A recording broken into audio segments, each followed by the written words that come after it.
Bom, e aí? E aí o que a gente vai falar agora? Vamos falar então a definição formal do contrato de seguro, que está previsto no normativo. Bom, pela norma, o que é um contrato de seguro? Um contrato de seguro é um contrato no qual uma parte, o emissor, aceita um risco de seguro significativo da outra parte, o segurado. Tem que existir dentro desse contrato de seguro esse conceito de evento futuro incerto.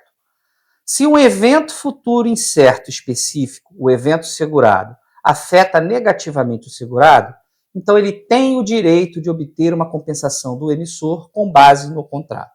Bom, dois pontos importantes aqui. O primeiro é risco de seguro significativo e o conceito de evento futuro incerto específico.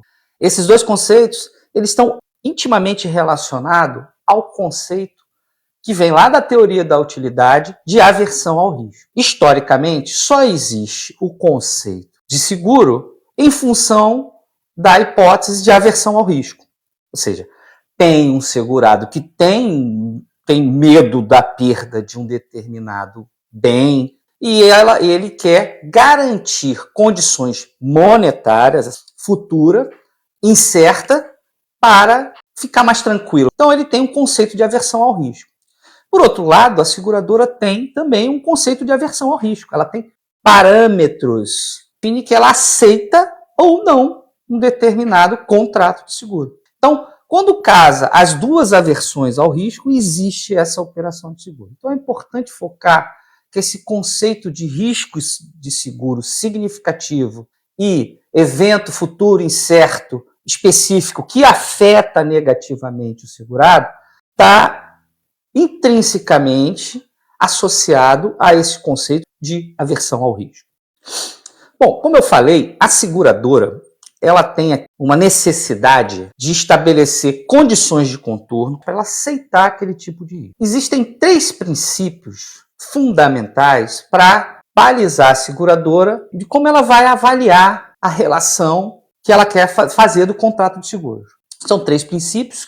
O primeiro é: riscos seguráveis deveriam ser subscritos de tal maneira que o prêmio e as condições prevenissem seleção contra a seguradora. Isso é o conceito de risco de seleção adversa, em que uma seguradora, ao estabelecer os seus critérios de aceitação, deve ser meticulosa para evitar uma injustiça como o tratamento que esses segurados vão receber dentro da sua carteira. Tipo, a seguradora pode fazer um contrato que aparentemente tem o mesmo risco. Vamos pegar aqui um exemplo: seguro de automóvel. Ela vai estabelecer vários critérios. Vamos supor que um dos critérios de aceitação não prevê a diferenciação por bairro. Então, quando você coloca todo mundo nesse bolo e pensa, olha, a pessoa do sexo masculino que tem o mesmo veículo, o mesmo carro, a princípio ela vai ter o mesmo preço, porque a seguradora, dentro dos seus critérios de aceitação e gerenciamento, não previu essa diferenciação por bairro. Poderia ter um bairro que, de repente, ela aceitasse em certas condições e outro bairro em outras condições. Se ela não previu isso dentro das condições de seleção, o segurado pode estar sendo mal posicionado e ele pode buscar em outra empresa uma condição melhor. E o que está acontecendo? Esse segurado poderia ser um bom risco. E aí ela criou uma condição de contorno em que está aceitando riscos ruins. Os riscos bons vão saindo dessa carteira e ela vai mantendo só os riscos ruins. Então esse é o conceito de seleção adversa. A regulação do sinistro deve ser feita de maneira firme e justa. O processo de precificação, que vai estar intimamente relacionado com o IFRS 17, tem vários aspectos envolvidos, inclusive questões estratégicas da empresa. Mas uma coisa que não deixa negar é que o sinistro é um insumo importante na formação do custo daquela operação. O processo de regulação desse sinistro for leniente, isso vai gerar um insumo ruim para a definição do custo dessa operação. E aí, você, dentro do processo de precificação, você pode ter um problema de prêmio justo. Tá? Então, a regulação do sinistro ela deve ser feita de forma justa. Vamos dar um exemplo assim desse processo de regulação. Vamos supor um seguro de automóvel. em que o cidadão lá bateu com o veículo. A primeira atitude desse segurado é ligar lá ou entrar pelo cadastro da empresa, pelo aplicativo móvel ou qualquer forma de acesso à empresa para avisar essa ocorrência desse sinistro. Pronto, daí, neste momento, marcou-se uma posição da ocorrência do sinistro. A competência já foi dada, tá?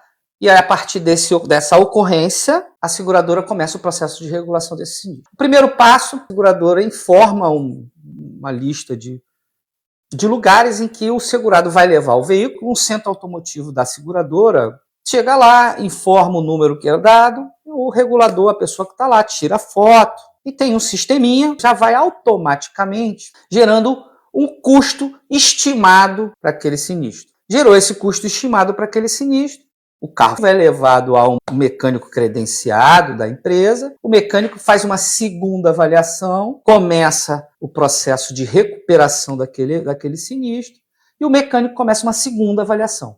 Nessa segunda avaliação, ela detecta que houve um problema que não foi inicialmente detectado no primeiro processo e faz um ajuste nesse sinistro. E assim vai até a finalização do conserto e a seguradora finaliza esse processo de liquidação. Então, dentro desses passos, vai existir várias situações que necessitam ser estimadas. Esse processo de avaliação, ele periodicamente ajustado, ele pode levar até 3 meses, 4 meses, 5 meses, dependendo da gravidade, da complexidade do processo de avaliação. Até mais tempo, claro. Tem produtos que levam até mais tempo. E o último princípio é o prêmio justo. A seguradora deve fixar prêmios que sejam adequados e razoáveis entre os segurados. Isso é uma relação direta do que eu falei em todos. Os princípios meio que se combinam entre si. O primeiro princípio, ele fala de uma forma geral sobre as condições e os preços. O segundo princípio fala sobre o insumo sinistro, deve ser tratado. Para que, no último princípio, você tem o conceito de prêmio justo para evitar, inclusive, a questão da seleção adversa. Olha como a coisa se amarra. Esses 3 princípios, eles são os balizadores dessa operação de seguro, que é o foco do IFRS 17.